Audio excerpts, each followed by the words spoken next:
ॐ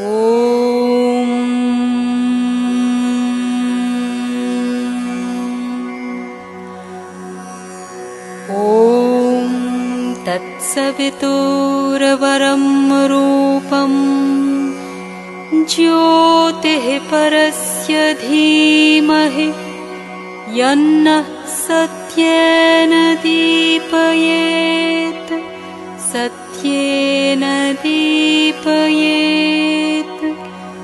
ॐ तत्सवितुर्वरं रूपं ज्योतिः परस्य धीमहि यन्नः सत्येन दीपयेत् सत्येन दीपयेत्।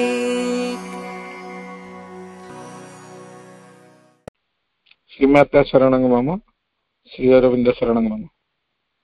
समस्त अपा भाई माने, अभिभावक माने एवं मोर स्नेहर पिला माने, श्री अरविंदर साधन माकर जो साधनार कर्म क्षेत्र रे ताकु प्रकाश, अति मानस शक्तिर अवतरण, अति मानस शक्तिर क्रिया, अति मानव आधार जो प्रस्तुत करने कथा माँ ये सब विषय आम आलोचना करथिले।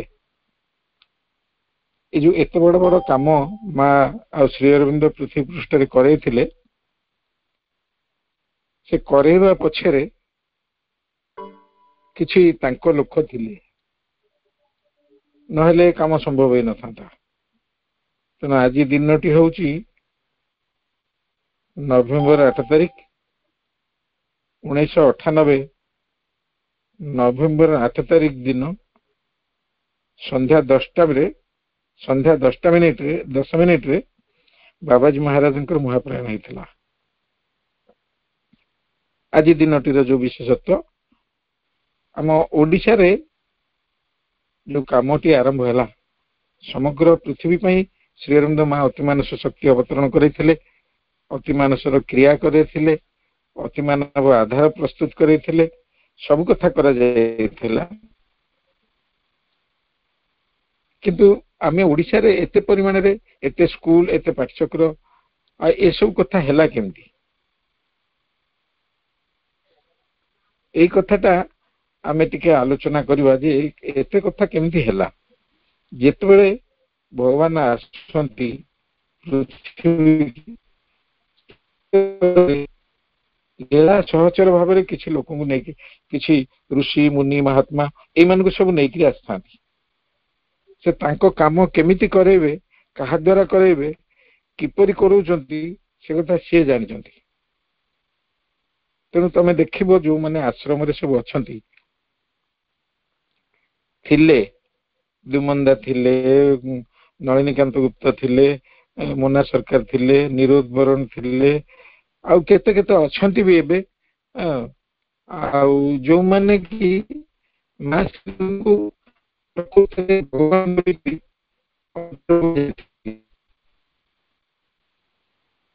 एवं जानी थिले बोली करी तांको पई काम करचंती एवं सेटा केंद्र भाव में रही आश्रम। तापर सेटू विभिन्न जगह रे धीरे धीरे धीरे तार प्रसार लाभ करिछि।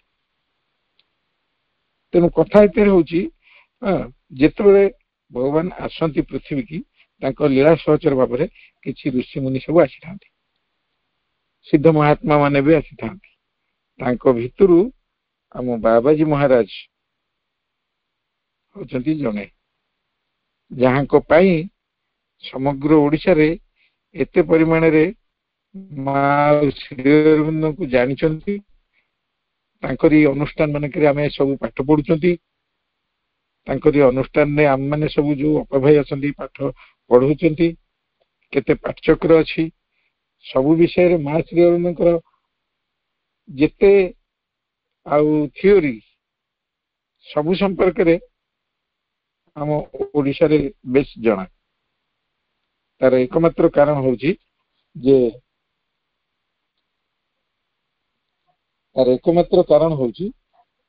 आमे समस्ते तांको द्वारा बछाइछु। जेतेबेले भगवान आसी पृथ्वी की ସେତେବେଳେ ସେତେବେଳେ ତାଙ୍କ ଲୋକମାନଙ୍କୁ ସବୁ ଧରିକିରି ଆସିଛନ୍ତି। ଯେମିତି କୃଷ୍ଣ ଆସିଥିଲେ, ଗୋପାଳ ବାଳକ ମାନେ ଆସିଥିଲେ, ନନ୍ଦ ଯଶୋଦା ଯୋଉମାନେ ସବୁ ଥିଲେ, ଦେବକୀ ବସୁଦେବ ଯୋଉମାନେ ଥିଲେ, ପାଣ୍ଡବ ମାନେ ଥିଲେ, ଯୋଉମାନଙ୍କୁ ଧରିକିରି ତାଙ୍କର ଲକ୍ଷ୍ୟ ସେ ପୂରଣ କରିଛନ୍ତି। ଯେତେବେଳେ ରାମଚନ୍ଦ୍ର ଆସିଥିଲେ ସେତେବେଳେ ସେମିତି ମାଙ୍କଡ ଭାଲୁ କେତେ ରକମର ସବୁ ଆସିଥିଲେ, ଯୋଉମାନେ କି ତାଙ୍କ ଲକ୍ଷ୍ୟ ପଛରେ ତାଙ୍କୁ ସାହାଯ୍ୟ କରିଥିଲେ। ସାହାଯ୍ୟ ନୁହେଁ, ଛିଡା ହେଇଥିଲେ ତାଙ୍କ ସପକ୍ଷରେ, ଛିଡା ହେଇକିରି କାମ କରିଥିଲେ, ଜାଣିଥିଲେ ଯେ ହଉଛନ୍ତି ଭଗବାନ। ନହେଲେ ମାଙ୍କଡ ମାନେ ରାବଣ ବିରୁଦ୍ଧରେ, ଅସୁର ବିରୁଦ୍ଧରେ ଯୁଦ୍ଧ କରନ୍ତେ? ସେମାନେ ଜାଣିଛନ୍ତି ରାମଚନ୍ଦ୍ର ତାଙ୍କୁ ମାରିବେ।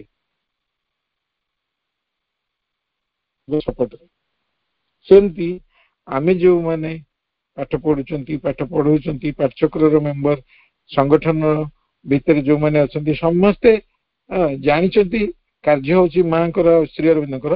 ଆମେ ସମସ୍ତେ କରୁଛନ୍ତି, ଆମେ ତାଙ୍କ ସପକ୍ଷରେ ଛିଡା ହେଇଛୁ, କାମ ସିଏ କରିବେ।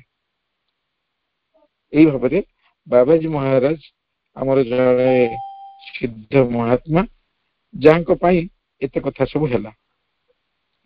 ତେଣୁ ତାଙ୍କରି ସମ୍ପର୍କରେ ଆମେ ଟିକେ ଜାଣିବା ନିହାତି ଦରକାର। ସେ କୋଉଠି ଜନ୍ମ ହେଇଥିଲେ, କଣ କଣ କଲେ, କେମିତି ପିଲାଦିନରୁ ଆଉ ମାଙ୍କ ପ୍ରତି, ଶ୍ରୀ ଅରବିନ୍ଦଙ୍କ ପ୍ରତି ଅନୁରକ୍ତି ତାଙ୍କ ଭିତରେ ଆସିଲା, ଏ ସବୁ ସମ୍ପର୍କରେ ଆମେ ଟିକେ ଜାଣିବା ନିହାତି ଦରକାର। କାହିଁକି ନା ଓଡିଶାର ସଂଗଠନର ଇତିହାସ ଆମ ମାନଙ୍କ ପାଖରେ ରହିବା ଟିକେ ଉଚିତ। ତେଣୁ କଣ ହେଇଛି ନା, ବାବାଜୀ ଜୀବନୀ ଲେଖିବା ପାଇଁ ସେ ମଧୁସୂଦନ ମିଶ୍ର ବୋଲିକିରି ଜଣେ ଭାଇନା ଥିଲେ, ଆମେ ତାଙ୍କୁ ମଧୁ ଭାଇନା ବୋଲି ଡାକୁ। ମଧୁ ଭାଇନା। ଆମେ ଯେତେବେଳେ ସବୁ ସାନ ହେଇଥିଲୁ, ଆମର ଗାଁରେ ଗୋଟେ ସ୍କୁଲରେ ପାଠଚକ୍ର ହେଇଥିଲା। ସେ ପାଖାପାଖି ଯେତେ ସ୍କୁଲକୁ ଆସନ୍ତି, ଅନ୍ୟାନ୍ୟ ଜାଗାକୁ ସବୁ ଆସନ୍ତି, ମଧୁ ଭାଇନା ଆସିଛନ୍ତି ଆମେ ଜାଣିବା କ୍ଷଣି ଦୌଡ଼ିକିରି ଯାଇ ତାଙ୍କ ପାଖରେ ପହଞ୍ଚି ଯାଉ, ଚାଲି ଚାଲିକିରି ପହଞ୍ଚି ଯାଉ। କାହିଁକିନା ସେତେବେଳେ ସାଇକେଲ ଫାଇକେଲର ବ୍ୟବସ୍ଥା ସେତେ ନଥିଲା, ଚାଲି ଚାଲିକି ଯାଇ ପହଞ୍ଚି ଯାଉ। କାହିଁକି ନା ଗପ ଟିକେ ଶୁଣିବୁ ତାଙ୍କଠୁ। ବହୁତ ଗପ କହନ୍ତି ସେଇ ମଧୁସୂଦନ ମିଶ୍ର ଯିଏ, ମଧୁ ଭାଇନା ଏବେ ଆଶ୍ରମରେ ଅଛନ୍ତି। ଯୋଉମାନେ ଯାଇଛ ତାଙ୍କୁ ଦେଖିଛ, ଆଉ ଆମେ ବି ତାଙ୍କୁ ଡାକୁ ବେଳେ ବେଳେ ମଧୁ ଭାଇନାଙ୍କୁ, ସେ ଆସି ପିଲାମାନଙ୍କୁ ଗପ କହନ୍ତି। ସେ ଯାହା ହଉ, ସେ ମଧୁ ଭାଇନା ବାବାଜୀ ମହାରାଜଙ୍କ ଜୀବନୀ କି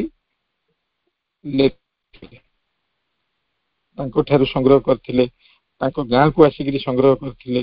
ଯୋଉ ଯୋଉ ଜାଗାରେ ସେ କାମ କରିଥିଲେ, ସେ ଜାଗାକୁ ଯାଇକିରି ସବୁ ସଂଗ୍ରହ କରିକିରି ତାଙ୍କ ଜୀବନୀଟାକୁ ଲେଖୁଥିଲେ। କିନ୍ତୁ ବାବାଜୀଙ୍କର ଗୋଟେ ଇଚ୍ଛା ଥିଲା ଯେ ସେ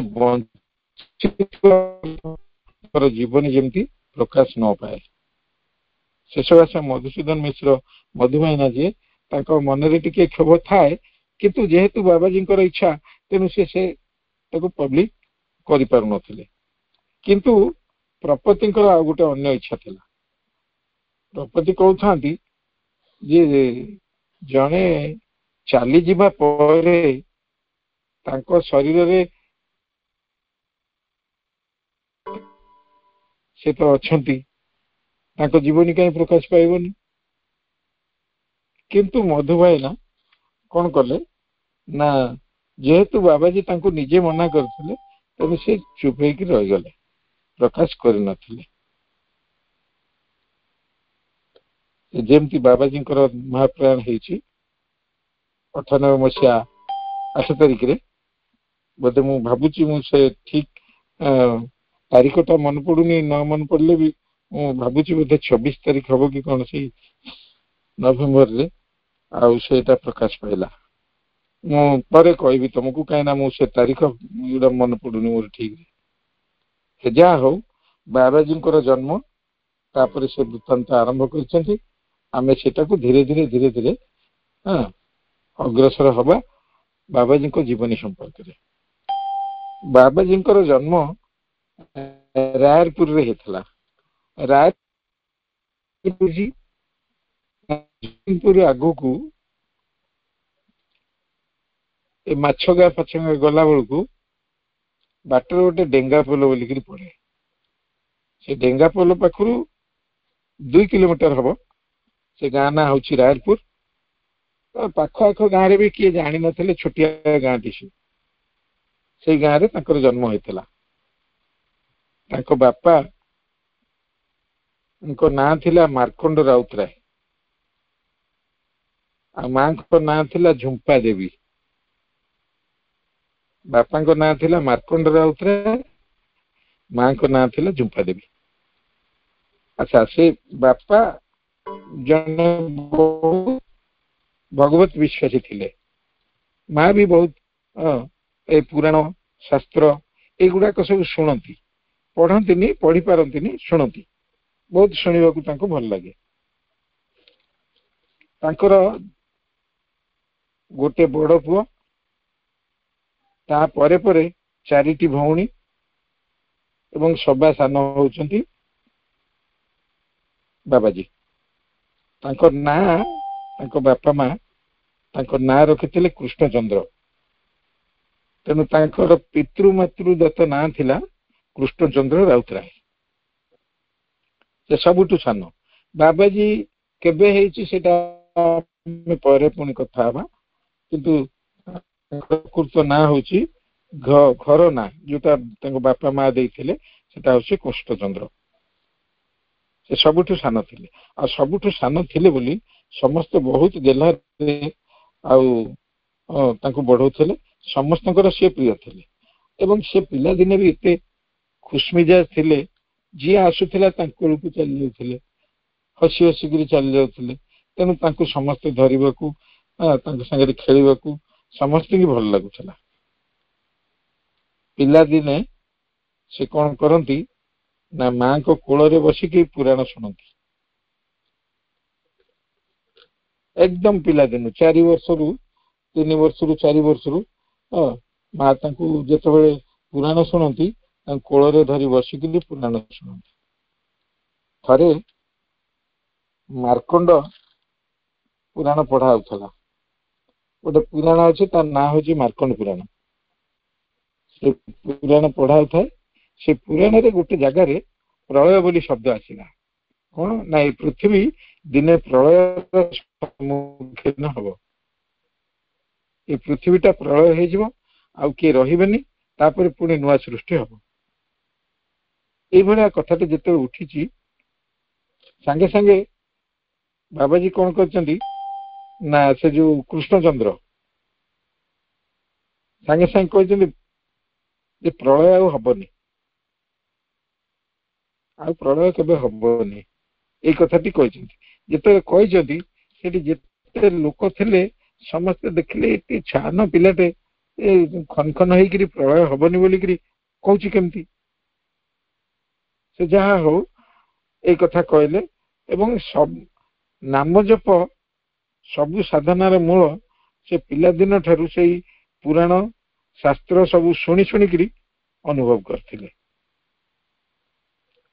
ପୁରାଣ ଶାସ୍ତ୍ର ସବୁ ଅଧ୍ୟୟନ କରି ଶୁଣି ଶୁଣିକିରି ଅନୁଭବ କରିଥିଲେ ଯେ ଆଉ ନାମ ଜପ ସବୁ ସାଧନାର ମୂଳ କେନ୍ଦ୍ର। 5 ବର୍ଷରେ ତାଙ୍କୁ ଯେମିତି 5 ବର୍ଷ ହେଲା, ବିଦ୍ୟା ଶିକ୍ଷାର ସମୟ ଆସିଲା। ତାଙ୍କ ମା, ତାଙ୍କ ବାପା ପାଠ ପଢିବା ପାଇଁ ଯିବାକୁ କହିଲେ।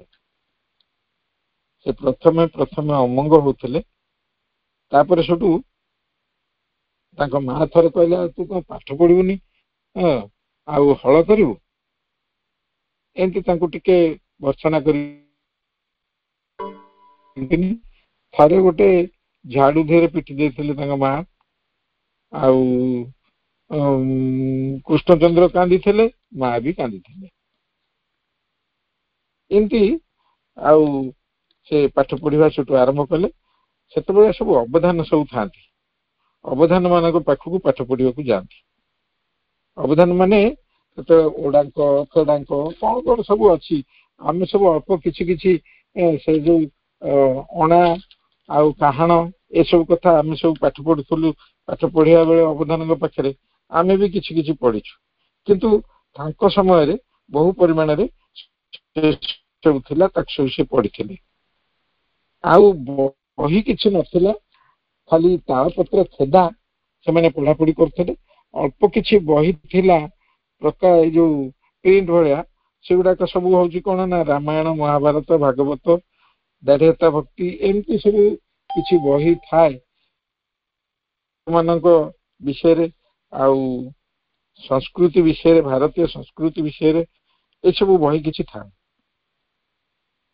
ଆଉ ସେ କଣ କରନ୍ତି ନା ସେ ବହି ସବୁ ରାମାୟଣ, ମହାଭାରତ, ଭାଗବତ, ଦାରିହତା ଭକ୍ତି ଏଗୁଡା ସବୁ ପଢିବା ଆରମ୍ଭ କରନ୍ତି। ଅକ୍ଷର ଶିଖିବା ପରଠାରୁ ଧୀରେ ଧୀରେ ପଢିବା ଆରମ୍ଭ କରନ୍ତି। ଏବଂ ତାଙ୍କର ଗୋଟେ ଦୁର୍ବଳତା ଥିଲା ଦାଢ୍ୟତା ଭକ୍ତି। ଦାଢ୍ୟତା ଭକ୍ତି ନାଁରେ ଗୋଟେ ବହି ଅଛି, ଯୋଉଥିରେ ଭାରତୀୟ ସାଧୁ ମାନଙ୍କ ଭିତରେ ଯୋଉ ସବୁ ଭକ୍ତ ମାନେ ଅଛନ୍ତି ତାଙ୍କ ଚରିତ୍ର ସବୁ ତା ଦେହରେ ଲେଖା ହେଇଛି, କଣ କଣ ସବୁ ସବୁ କରୁଥିଲେ। ସେ ଦାଢ୍ୟତା ଭକ୍ତିରେ ଯେତେ ଚରିତ୍ର ଅଛି ସବୁ ଯାକ ସେ ପଢିଛନ୍ତି।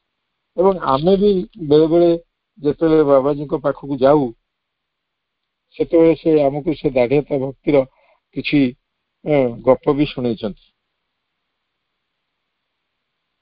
ଆଉ ଭକ୍ତ ମାନଙ୍କର ଚରିତ୍ର ପଢି ତାଙ୍କ ଆଖିରେ ଲୁହ ଆସି ଯାଉଥିଲା।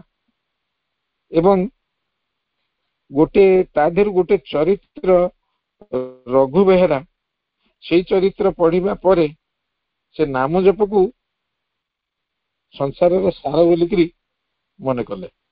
ରଘୁ ବେହେରା କଣ ନା, ରଘୁ ବେହେରା ଗୋଟେ କେଉଟ ଥିଲା। ରଘୁ ବେହେରା ବୋଲିକିରି ଜଣେ କେଉଟ ଥିଲା। ସେ ଟିକେ ଭଗବତ ବିଶ୍ୱାସୀ, ରାମଙ୍କ ନାମ ଜପ କରନ୍ତି। ଆଉ ସେ ଦିନେ ଯାଇଛନ୍ତି ମାଛ ଧରିବାକୁ, ଯେହେତୁ କେଉଟ ତେଣୁ ମାଛ ଧରିବା ତାଙ୍କର କାମ।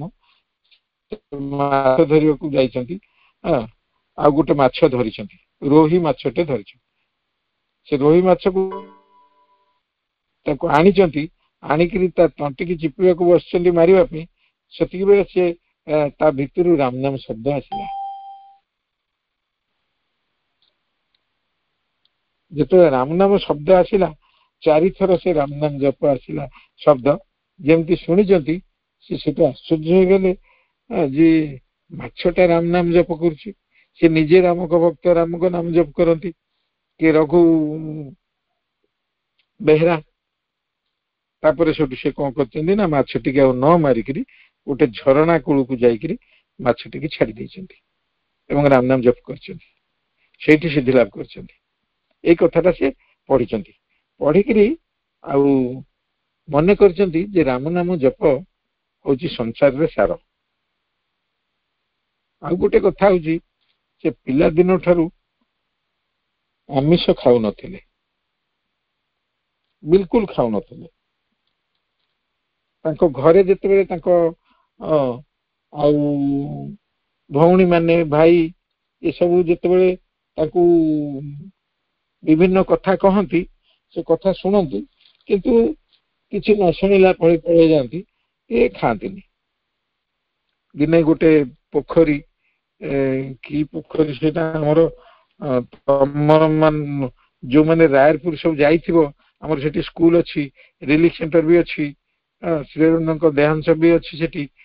ଆଉ ସେଇ ପାଖରେ ଗୋଟେ ପୋଖରୀଟେ ଥିଲା। ସେଇ ପୋଖରୀରୁ ଗୋଟେ ମାଛ ନେଇକିରି ଧରିକିରି ଯାଇଥିଲେ। ଘରେ ରୋଷେଇ ହେଲା, ତାଙ୍କ ମା ବଳେଇକିରି ବାଧ୍ୟ କରିକି ତାଙ୍କୁ ଟିକେ ଖୁଆଇଦେଲେ। ଯେମିତି ଖୋଇ ଦେଇଛନ୍ତି, ସେ ସାଙ୍ଗେ ସାଙ୍ଗେ ବାନ୍ତି କରି ପକେଇଲେ। ଆଉ ଯେମିତି ବାନ୍ତି କରିଛନ୍ତି, ସେଇ ଦିନଠୁ ତାଙ୍କ ମା ବି ତାଙ୍କୁ ଆଉ ଆମିଷ ଦଉନଥିଲେ। ଆଉ ଗୋରୁ ଗାଈଙ୍କ ପ୍ରତି ସେବା ମନୋଭାବ ତାଙ୍କର ବହୁତ ଥିଲା। ଘାସ କାଟିବା, ତାଙ୍କ ପାଇଁ ଚାରା ସଂଗ୍ରହ କରିବା, ନିଜ ହାତରେ ଖୁଆଇବା, ଏମିତି ସବୁ ସେ ତାଙ୍କର ଗୋରୁ ଗାଈଙ୍କର ଯତ୍ନ ସବୁ ନଉଥିଲେ। ଆଉ ସେ ପାଖରେ ଗୋଟେ ଧର୍ମେଶ୍ୱର ମନ୍ଦିର ଥାଏ। ସେ ମନ୍ଦିରକୁ ସବୁଦିନ ଯାଆନ୍ତି। ସକାଳୁ ଗାଧୁଆ ପାଧୁଆ ସାରି ମନ୍ଦିରକୁ ଯିବେ, ଯାଇ ଭାଗବତ ପଢିବେ, ତାପରେ ନିରନ୍ତର ନାମ ଜପ କରିବେ। ଏବଂ ସେ ନାମ ଜପ ଫଳରେ ତାଙ୍କ ଘରେ ସମସ୍ତେ ତାଙ୍କୁ କହିଲେ, କଣ ଇଏ ସବୁବେଳେ ଏମିତି କାହିଁକି ହଉଛି? ସବୁବେଳେ ନାମ ଜପ କରୁଛି, କଣ ତାର ହଉଛି? ଗୋଟେ ଅସୁବିଧା କିଛି ହେଲାନି, ସେ କାହିଁକି ନାମ ଜପ କରୁଛି ସବୁବେଳେ? କିନ୍ତୁ ଘରର ଯୋଉ ସମସ୍ୟା, ଅନ୍ୟମାନଙ୍କର ସାଧାରଣ ଜୀବନର ଯୋଉ ସମସ୍ୟା, ତାଙ୍କୁ ଯେତେବେଳେ କୁହାଯାଏ ସେ ଅତି ସରଳ ଭାବରେ ତାର ଗୋଟେ ସମାଧାନ ଦେଇ ଦିଅନ୍ତି ସେ ନାମ ଜପର ପ୍ରଭାବ ମାଧ୍ୟମରେ। ତାଙ୍କ ଗୋଡରେ ଥରେ ଯାଦୁ ହେଲା, ସେ ଯାଦୁ ଆଉ ଭଲ ହେଲାନି, ଯାଦୁ ଭଳିଆ କିଛି ଗୋଟେ ରୋଗ ହେଲା ଯୋଉଟା କି ଆଉ ଭଲ ହେଲାନି। ତାଙ୍କର ଅଖଣ୍ଡ ବିଶ୍ୱାସ, ତାଙ୍କର ଗୋଟେ ଗ୍ରାମେଶ୍ୱର ମନ୍ଦିର ଅଛି, ସେ ମନ୍ଦିରରେ ଯାଇକିରି ସେ ମନ୍ଦିର ପୂଜାରୀଙ୍କି କହିଲେ, ସେ ପୂଜାରୀ ସେ ସିନ୍ଦୁର ଆଉ ଚନ୍ଦନ କଣ ଏମିତି ସବୁ ଦେଇକିରି ଗୋଟେ ପତ୍ର, ସେ ପତ୍ରକୁ ଖାଇଲେ, ଏଗୁଡା ସବୁ ତା ଦେହରେ ଲଗେଇଲେ, ଲଗେଇବା ଦ୍ୱାରା ଧୀରେ ଧୀରେ ସେ ଭଲ ହେଇଗଲା। ତାଙ୍କର ଭଗବାନଙ୍କ ପ୍ରତି ଏତେ ବିଶ୍ୱାସ ଥିଲା, ସେ ବିଶ୍ୱାସ ବଳରେ ତାଙ୍କର ଜୀବନ ସମସ୍ୟାର, ଅନେକ ଜୀବନ ସମସ୍ୟାର ସମାଧାନ ହେଇଗଲା, ହେଇଯାଏ। ପିଲାଦିନରୁ ଭଗବାନଙ୍କୁ ପାଇବାର ଗୋଟେ ବ୍ୟାକୁଳତା ତାଙ୍କ ଭିତରେ ପ୍ରବଳ ମାତ୍ରାରେ ଥାଏ।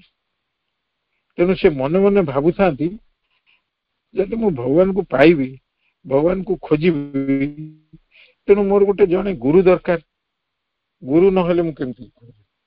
ଆଚ୍ଛା, ଗୁରୁଙ୍କୁ ତ ଏଠି ମିଳିବନି, ତେଣୁ ଯିବାକୁ ପଡିବ କୋଉଠିକି? ଧର୍ମ ପୀଠକୁ ସବୁ ଯିବାକୁ ପଡିବ। କୋଉଠି ଆଉ ବିଭିନ୍ନ ସ୍ଥାନ ଯୋଉଠି ସବୁ ତୀର୍ଥକ୍ଷେତ୍ର ଅଛି ସେଠିକି ଯିବାକୁ ପଡିବ। ଗୁରୁଙ୍କୁ କେମିତି ପାଇବି? ଯଦି ସିଆଡେ ଯିବାକୁ ପଡିବ ତାହେଲେ ପଇସାର ଆବଶ୍ୟକତା ଅଛି। ତେଣୁ ପଇସା କୋଉଠୁ ଆଣିବେ?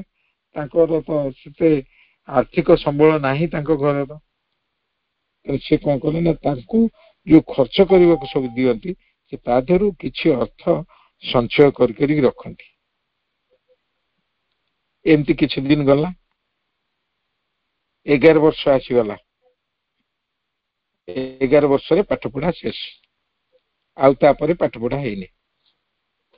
11 ବର୍ଷ ହେଇଥିବ ମାନେ ଷଷ୍ଠ,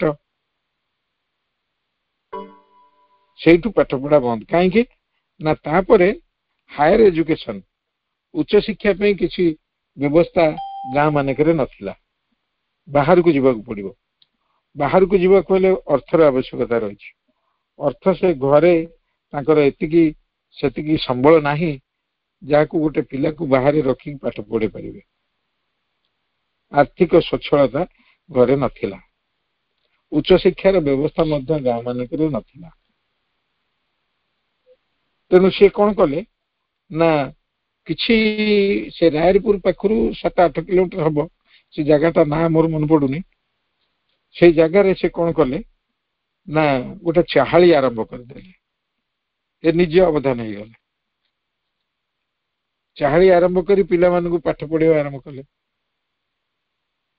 ଯେତେବେଳେ ପିଲାମାନଙ୍କୁ ପାଠ ପଢେଇଲେ, ବଡ ବଡ ଲୋକ ଯୋଉମାନେ ଅଛନ୍ତି ସେମାନେ ଦେଖିଲେ ସାନ ପିଲାଟେ କଣ ପାଠ ପଢଉଛି ଆସିକିରି।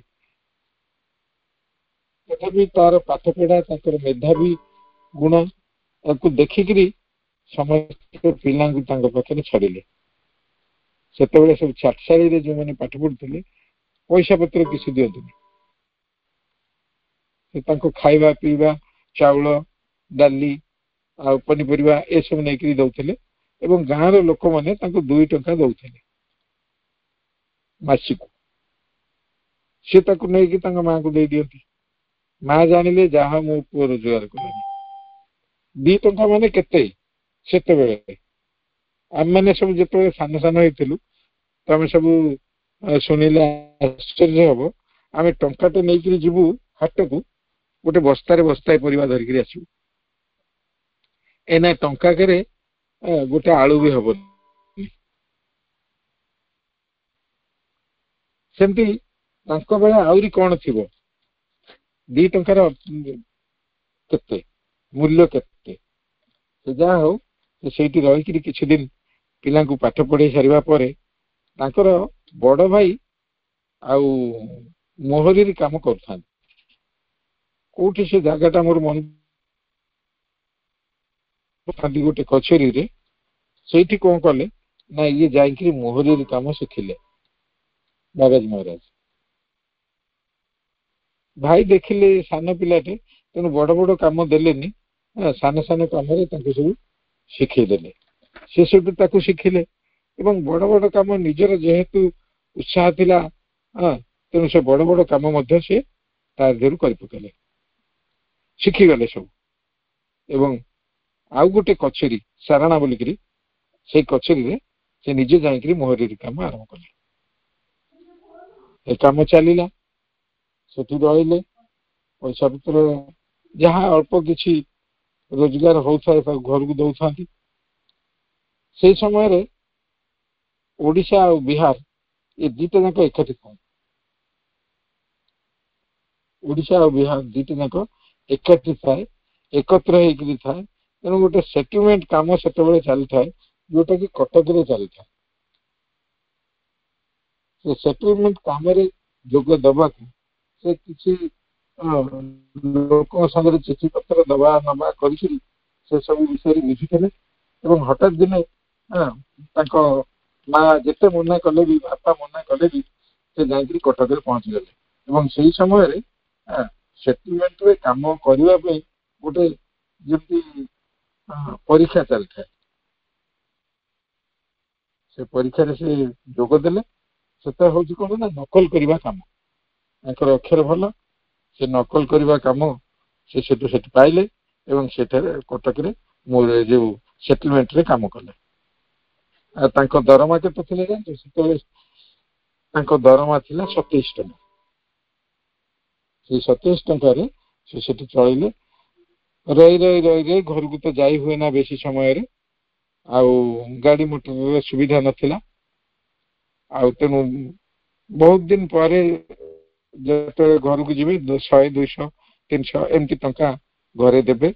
ଘରେ ବି ଜାଣିଲେ ଯାହା ହଉ ପୁଅ ବେଶ ଭଲ ରୋଜଗାର କଲାଣି।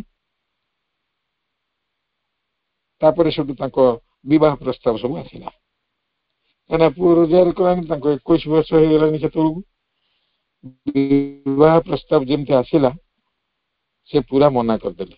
କହିଲେ ନା, ମୁଁ ବିବାହ କରିବିନି, 25 ବର୍ଷ ପୂର୍ବରୁ ବିବାହ କରିବିନି।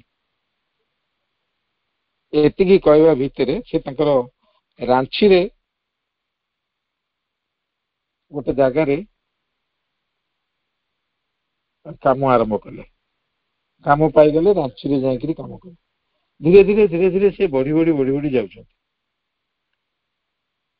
ଏବଂ ସେଇଠୁ ସେ ଗୁରୁ ଅନ୍ୱେଷଣରେ ଲାଗି ପଡିଲେ। ସେ କାମ ସିନା କରୁଥାନ୍ତି, କିନ୍ତୁ ଭିତରେ ନାମ ଜପ ଥାଏ, ଭିତରେ ଭଗବାନଙ୍କୁ ଅନ୍ୱେଷଣ କରୁଥାନ୍ତି। ଭଗବାନଙ୍କୁ କେମିତି ପାଇବେ, ଭଗବାନଙ୍କ ସହିତ କେମିତି ସମ୍ପର୍କ କରିବେ, କେମିତି ଭଗବାନଙ୍କୁ ଦର୍ଶନ କରିବେ, এইଗୁଡାକ ତାଙ୍କ ଭିତରେ ଥାଏ। ତେଣୁ ଗୁରୁ ଦରକାର, ଗୁରୁ ଅନ୍ୱେଷଣରେ ସେ ବାହାରିଲେ। ଏଇଠି ଆମର ଥାଉ, ସମୟ ହେଇଯାଇଛି। ଆମେ ଆରଥରକୁ ଏଇ ଗୁରୁ ଅନ୍ୱେଷଣରୁ ଆରମ୍ଭ କରିବା। ଅଳ୍ପ ଅଳ୍ପ ହେଲେ ବି ଆମେ ଭଲରେ ଜାଣିବା, କାରଣ ପିଲାଦିନ ଠାରୁ ସେ କେମିତି ଭାବରେ ତାଙ୍କର ଗୋଟେ ଆଧ୍ୟାତ୍ମିକତାର ଭିତ୍ତିପ୍ରସ୍ତର ତାଙ୍କ ଭିତରେ ପଡିଛି, ସେଇ ବିଷୟରେ ଆମେ ଯଦି ନ ଜାଣିବା ତାହେଲେ ବୁଝିପାରିବାନି ଯେ ପ୍ରକୃତରେ ବାବାଜୀ ମହାରାଜ କୋଉ ସ୍ତରର ଲୋକ ଥିଲେ ଏବଂ ତାଙ୍କୁ କେନ୍ଦ୍ର କରିକି ତାଙ୍କୁ ଧରି ମା କେମିତି ଓଡ଼ିଶାରେ କାମ କରିଛନ୍ତି। ଦେଖିବା, ମୁଁ ଚେଷ୍ଟା କରିବି। ସେ ବି ବିଭିନ୍ନ ଗପ ଆଉ ଦାରିଦ୍ର୍ୟତା ଭକ୍ତିର ଅନ୍ୟାନ୍ୟ ଗପ ସବୁ କହୁଥିଲେ। ମୁଁ ତା ଭିତରେ ଗପ ବି ଗୋଟେ ଦିଟା ଖଣ୍ଡେ କହିବି। କହିକିରି ଏସବୁ କଥା କରିବା, ଯେମିତି ଆମକୁ ଭଲ ଲାଗିବ। କାରଣ ଗୋଟେ ଜୀବନୀ କହିଲା ବେଳେ ଟିକେ ନିରସ ଲାଗେ, କିନ୍ତୁ ବାବାଜୀଙ୍କ ଜୀବନୀ ନିରସ ଲାଗିବନି। ଆମେ କରିବା, ସମସ୍ତେ ଧୈର୍ଯ୍ୟର ସହିତ ଟିକେ ଶୁଣିବା। ପ୍ରକୃତରେ ଆମର ଓଡ଼ିଶାରେ ଏତେ କାମ ହେଇଛି କେମିତି? ଆମେ ଯୋଉ ଆସିଛେ, ତମେ ସ୍କୁଲରେ ପିଲାମାନେ ପାଠ ପଢିବାକୁ ଆସିଛ, ଆମେ ସବୁ ପାଠ ପଢେଇବାକୁ ଆସିଛୁ। କେତେ ପାଠଚକ୍ର ଅଛି, ଯାହା ଯାହା ଅଛି ତା ମୂଳରେ କିଏ ଅଛି? ଏବଂ ଯଦି ସିଏ ନଥାନ୍ତେ, ଓଡ଼ିଶାରେ ଏତେ କାମ ହେଇଥାନ୍ତା କେମିତି? ଆମେ ମା ଶ୍ରୀରନ୍ଧଙ୍କ ବିଷୟରେ ଜାଣିଥାନ୍ତେ କେମିତି? ଆମେ ଗୋଟେ ଭବିଷ୍ୟତ, ପୃଥିବୀର ଭବିଷ୍ୟତ ସମ୍ପର୍କରେ ଜାଣିଥାନ୍ତେ କେମିତି? ତେଣୁ ତାଙ୍କୁ ଜାଣିବା ନିହାତି ଦରକାର। ପିଲାମାନେ, ଯାହା ହଉ ଆମର ସୌଭାଗ୍ୟ ଯେ ଆମେ ସେଇଭଳି ଏକ ମହାତ୍ମାଙ୍କ ସଂସ୍ପର୍ଶରେ ଆସିଛୁ, ତାଙ୍କ ସାଙ୍ଗରେ ବସିଛୁ, ତାଙ୍କ କଥା ଶୁଣିଛୁ। ଆଉ ତମମାନଙ୍କୁ ମଧ୍ୟ ସେୟାର କରୁଛୁ। ଏତିକିରେ ରହିଲି। ବନ୍ଦେ ମାତରମ୍।